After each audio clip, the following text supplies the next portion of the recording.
Bonjour vous tous et vous toutes, mesdames et messieurs. C'est Audrey Mac avec le ministère Gotel et je suis ravie de continuer cette série sur un cœur qui entend parce que nous avons découvert l'importance d'avoir un cœur sensible, un bon cœur. Il y a une connexion entre nos oreilles spirituelles et notre cœur.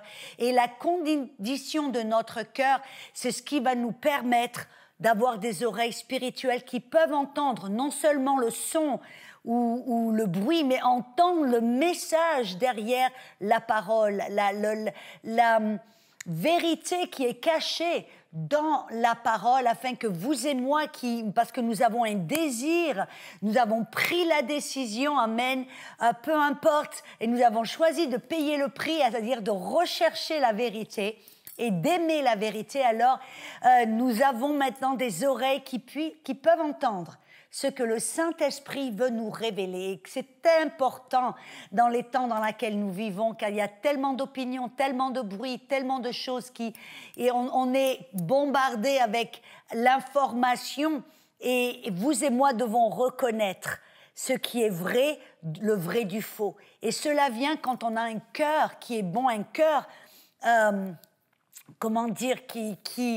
qui a la recherche de Dieu, qui a choisi, qui a pris une bonne décision, qui veut que Dieu soit le top, sa priorité numéro 1. Amen.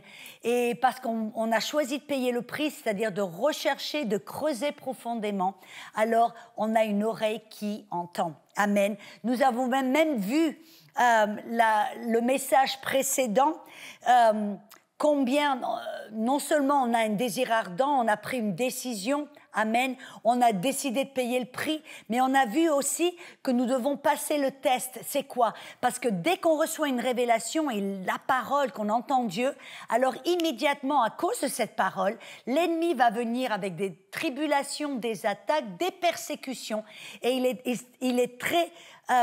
il serait facile pour vous et moi, si nous n'avons pas construit et n'avons pas pris une décision ferme, que nous ne sommes pas avertis, d'être offensés. On peut être offensé avec la parole, avec le message, avec une personne et aussi Dieu. Et je vous ai expliqué le message précédent, comment moi, sans en être conscient, j'ai été pendant des années offensée à Dieu, alors que j'aimais Dieu, je voulais faire la volonté de Dieu, je poursuivais Dieu. Mais il y avait un petit quelque chose dans mon cœur où j'ai été déçue à cause je n'ai pas vu, j'ai prié pour quelqu'un, je n'ai pas vu la personne guérie, et quelque chose dans mon cœur disait, pourquoi Dieu tu m'as abandonné? Pourquoi Dieu tu n'as pas accompli ta parole? Et j'ai découvert que c'était pas la faute de Dieu, c'était ma faute.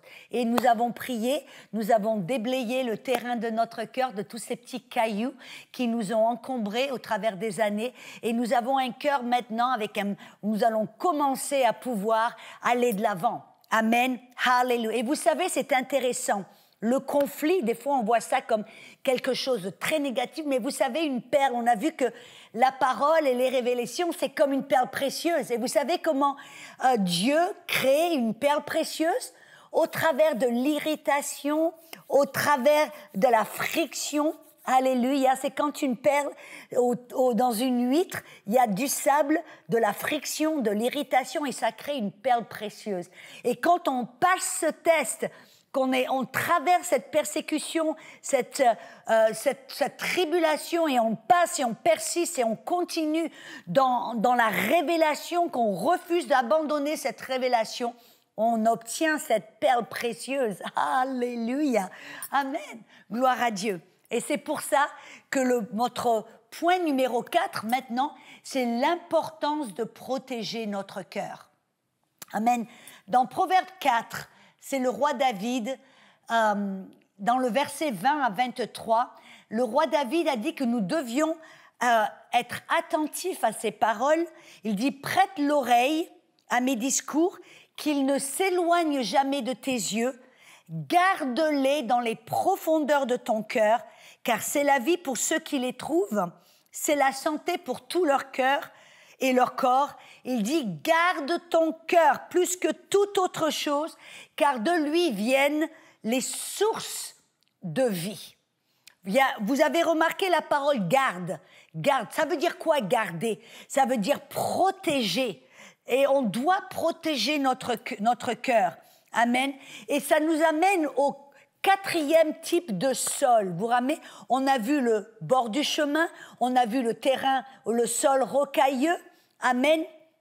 Mais là, je veux vous parler maintenant de ce sol épineux. Ce sol épineux, amen.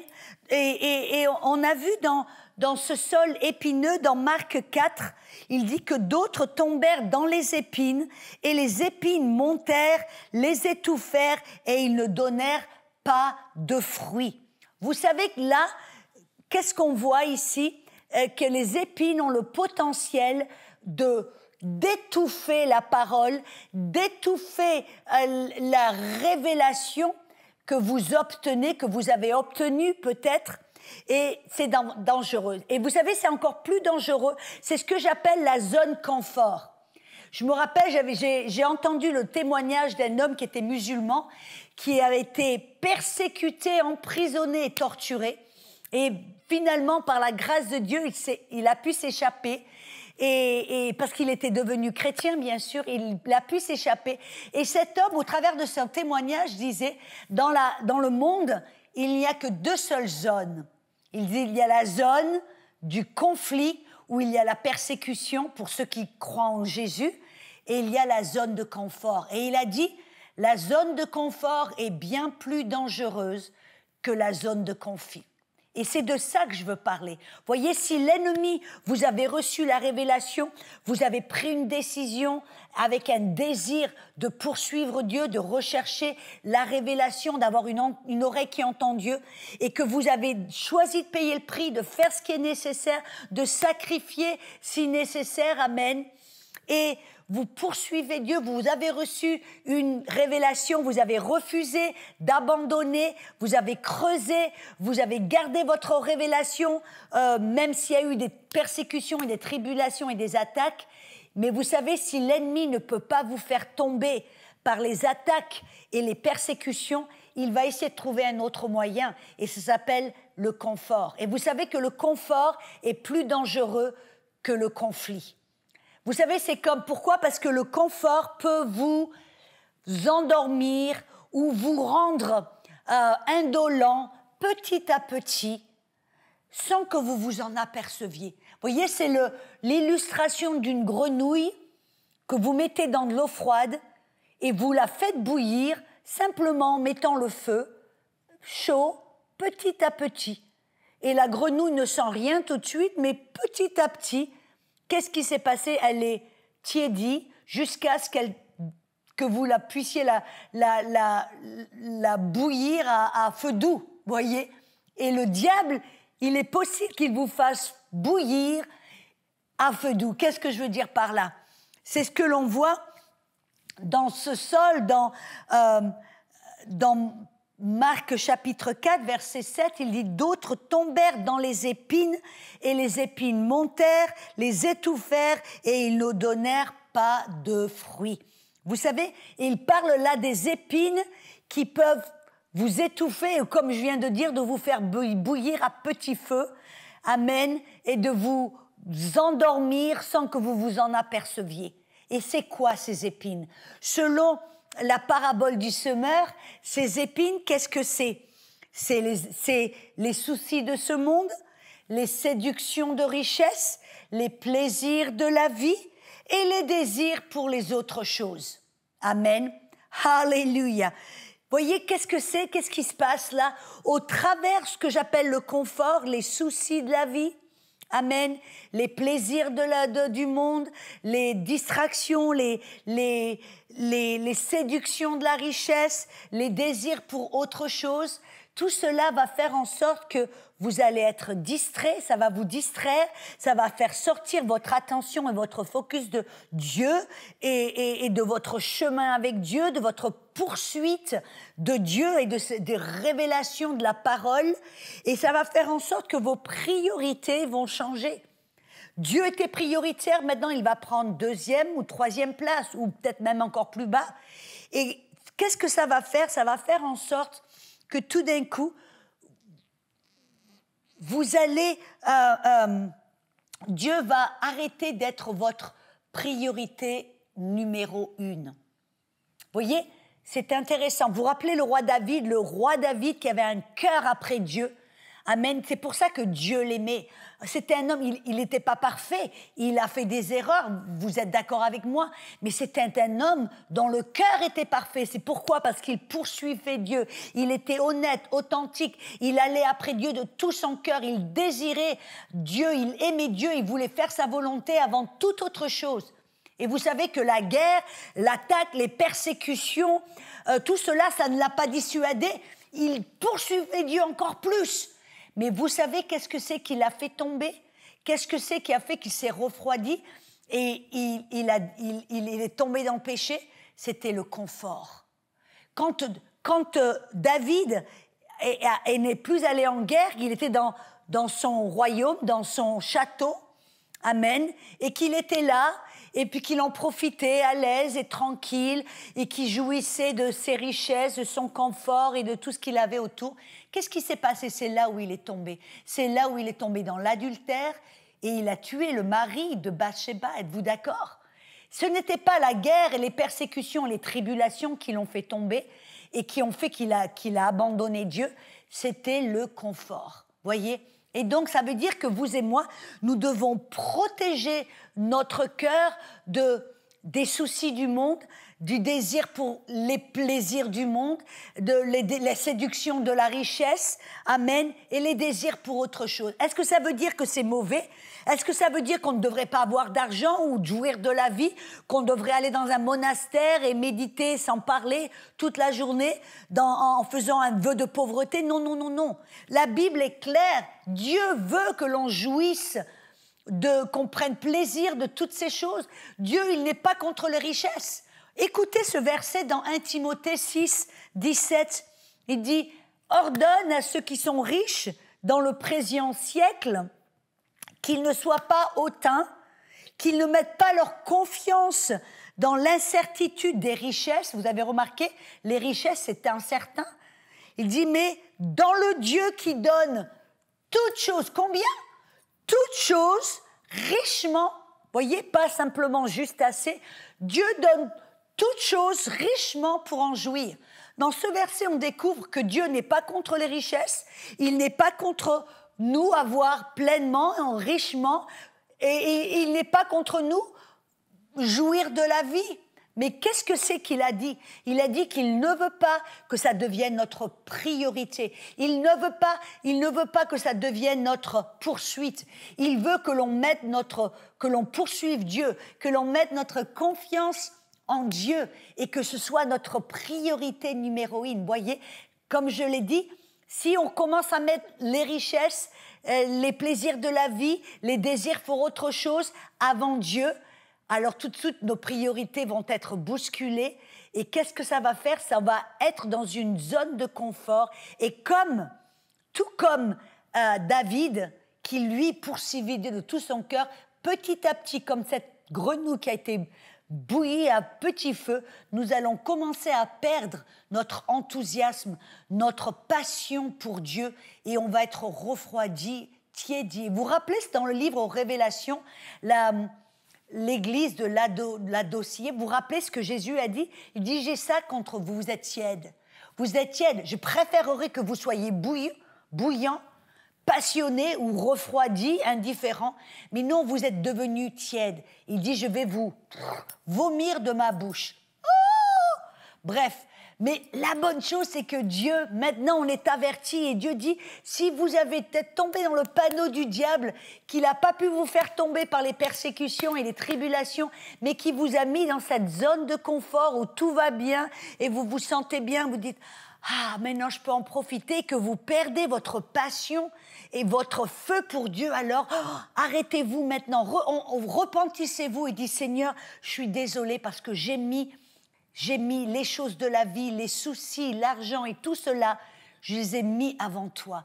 Alors maintenant, arrêtez-vous et prions une prière. Et donc, Seigneur, je me repens que mes priorités ont bousculé. Mes priorités, j'ai perdu ma passion et mon feu pour toi. Et Seigneur, j'ai permis aux soucis, au plaisir, aux richesses, à mon boulot. J'ai permis à toutes ces choses, à mes petits divertissement de prendre ta place. Alors Seigneur, je te remercie que tu me permets, que tu purifies mon cœur et que je puisse revenir devant à ton autel pour reprendre ce feu et reprendre ce chemin, cette poursuite. Et toi, Dieu, tu es bon. Merci pour me redonner ce feu, que je puisse bouillir et être en feu pour toi, Seigneur, au nom de Jésus, et que je puisse te rechercher, te poursuivre avant toute chose. Amen. Alléluia. Si vous avez prié cette prière de votre cœur, alors dites Amen, que ce soit fait selon ta volonté, Seigneur. Amen.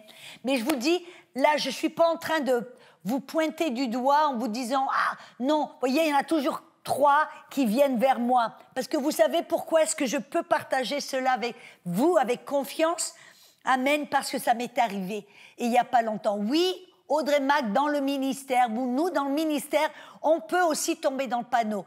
Et vous savez, ça m'est arrivé, pas d'une manière méchante, mais ça peut être très subtil et d'une manière graduelle, n'est-ce pas?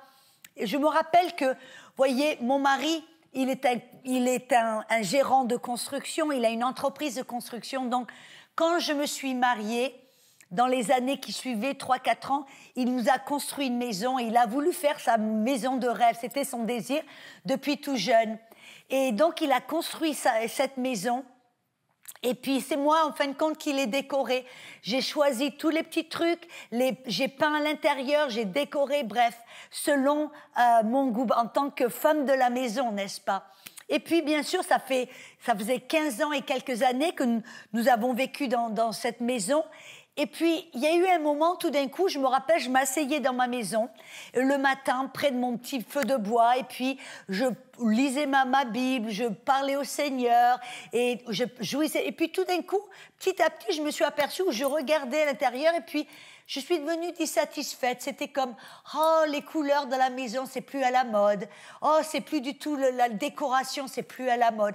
Et puis, à chaque fois que je m'asseyais pour passer du temps dans la parole, j'étais distraite parce que je pensais à des nouvelles couleurs, des nouvelles décos, des nouveaux ceci, des nouveaux cela. Et tout d'un coup, qu'est-ce qui s'est passé?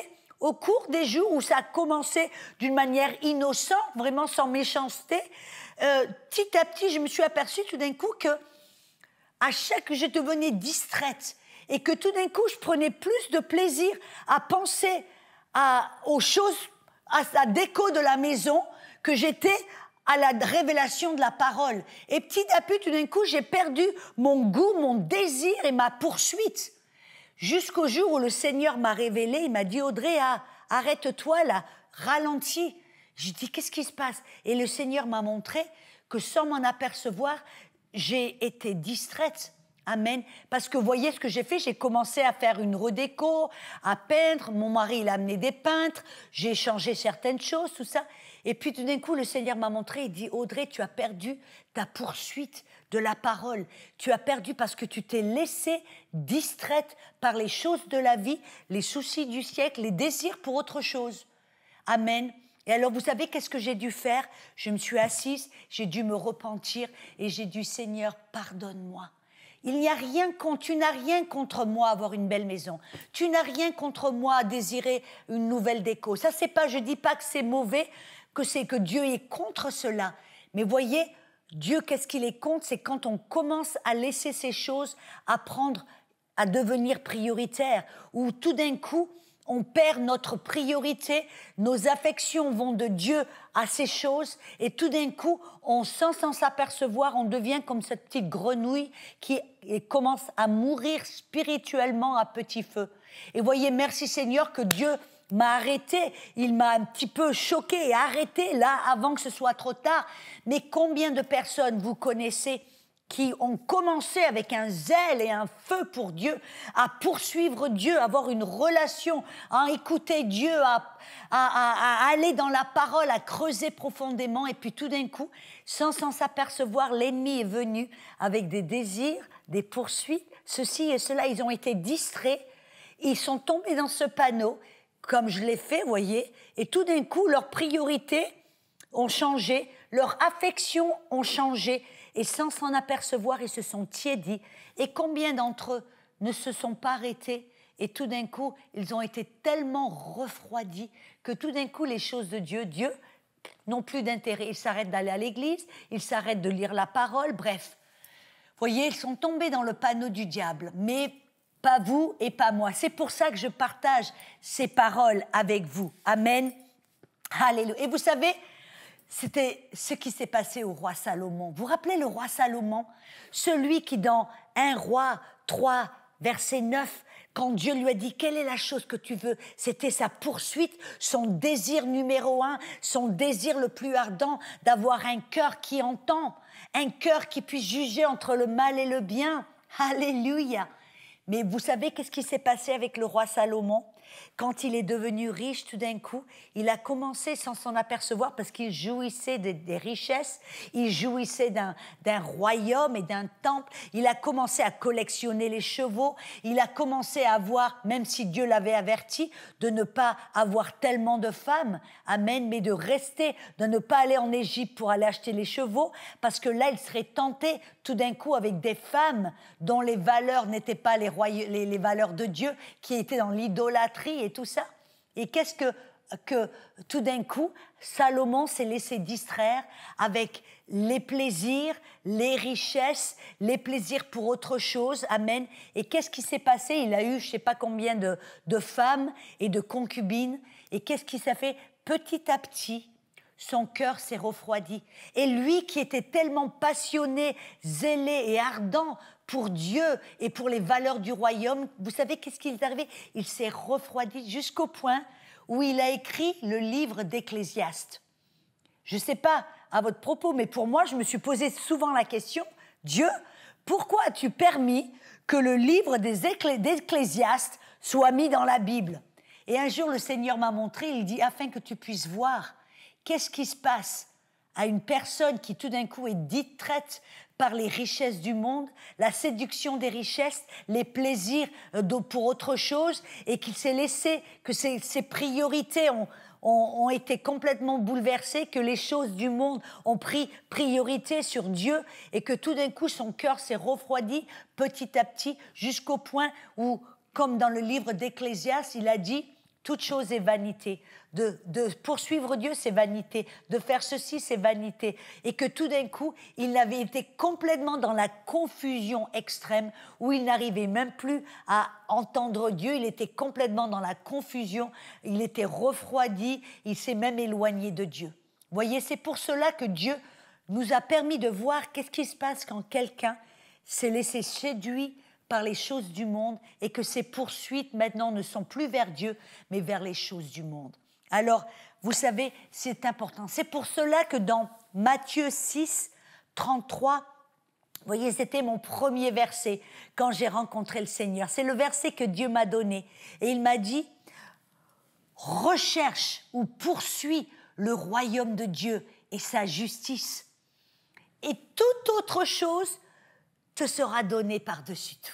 Ça me montrait que Dieu n'était pas contre moi, pour que je puisse prospérer, que je puisse avoir des choses, prendre plaisir dans la vie, jouir des choses. Vous voyez, Dieu a dit, je n'ai rien contre ça, je vais toutes te les donner, je vais te bénir. Il dit, mais tu dois toujours garder cette priorité. Garde toujours, sois toujours, que ce soit Dieu ta priorité numéro 1, que c'est Dieu que tu recherches, que c'est Dieu et sa justice et son royaume que tu recherches et poursuis avant tout. Et le reste va venir. Dieu, lui, va te bénir. Dieu, lui, va te couvrir de toutes ces bénédictions et de tout ce que ton cœur désire. Amen. Oh, alléluia. C'est tellement important à découvrir. Amen.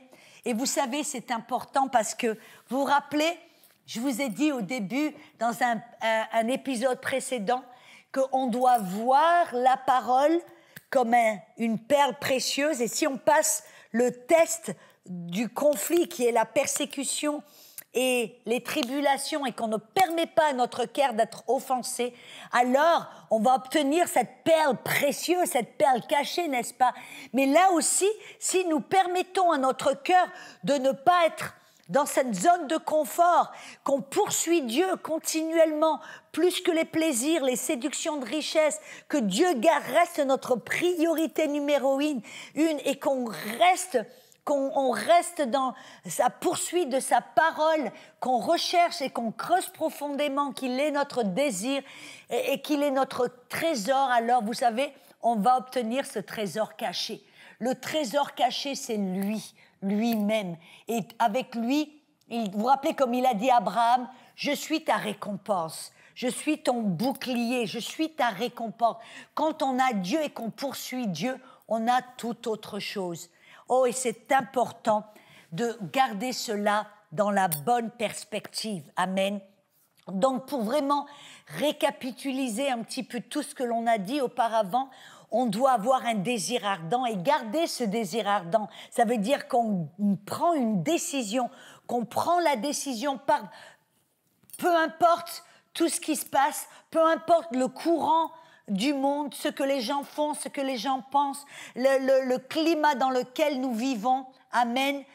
Peu importe, nous gardons comme Daniel, nous prenons cette décision et nous allons protéger, avoir cette résolution dans notre cœur que nous allons pas permettre au monde de nous influencer, n'est-ce pas? Et ça veut dire qu'on est prêt à payer le prix. Ça veut dire qu'on va devoir faire certains sacrifices. Ça va nous coûter. On va devoir mettre des choses en place afin de pouvoir avoir du temps pour passer avec Dieu. Amen. Alléluia. Pour rechercher et poursuivre la parole de Dieu et les révélations de Dieu, pour pouvoir le louer, marcher avec lui, pour entendre sa voix. Amen, pour qu'il puisse nous parler, nous montrer. Amen. Et ça veut dire aussi qu'on va devoir passer le test. Ça veut dire ne pas permettre, quand on marche dans la révélation et que les choses ne font pas comme on le pensait, on ne va jamais s'offenser avec Dieu, avec la parole ou les autres. Même ceux qui nous persécutent à cause de la révélation, on va garder notre cœur doux, on va marcher en amour, on va choisir de pardonner et on va choisir de ne jamais penser que c'est la faute de Dieu. Non, non, non, ce n'est jamais sa faute. Et puis, on a vu aussi qu'on doit protéger notre cœur. Protéger notre cœur, de garder Dieu en priorité, de garder et de voir que notre cœur est toujours en feu, a toujours ce désir, cette résolution, cette poursuite. Amen, que Dieu, lui, est toujours notre priorité numéro 1. Et on a vu qu'on va, alléluia, on va avoir cette perle précieuse et on va trouver ce trésor caché, car Dieu est notre récompense. Oh, alléluia! Et on va rester comme un homme dont le cœur, un cœur qui est après Dieu. Et on va voir que c'est de cette manière que vous et moi, nous allons obtenir un cœur parfait. Amen. Un cœur parfait. Alléluia. Comme le cœur d'Abraham, comme le cœur de Moïse. Un cœur qui aime Dieu, qui poursuit Dieu. Un cœur qui peut recevoir la parole, qui peut grandir dans la parole, qui peut avoir des racines dans la parole, et un cœur qui va devenir fructueux. 100 fois, 60 fois ou 30 fois. Amen. Et on va découvrir dans l'épisode prochain comment s'avancer et comment, alléluia, produire encore plus de fruits. Amen, alléluia. Donc revenez pour l'épisode prochain, parce qu'on va avancer et vous allez voir comment, amen, comment grandir encore plus dans cette poursuite et dans cette révélation. Amen. Je vous aime. N'oubliez pas de vous inscrire sur notre canal YouTube, de mettre un pouce, que vous aimez, amen, que vous appréciez ce que l'on fait. Et si le Seigneur met dans votre cœur de semer une semence, de donner une offrande, vous pouvez aller sur notre site internet www.gotel.fr et dans la section donner, vous pouvez nous faire une offrande, ça va nous aider. Amen, à partager ces paroles avec le monde entier et le monde francophone. Amen. Donc nous vous remercions, nous vous bénissons au nom de Jésus. Amen.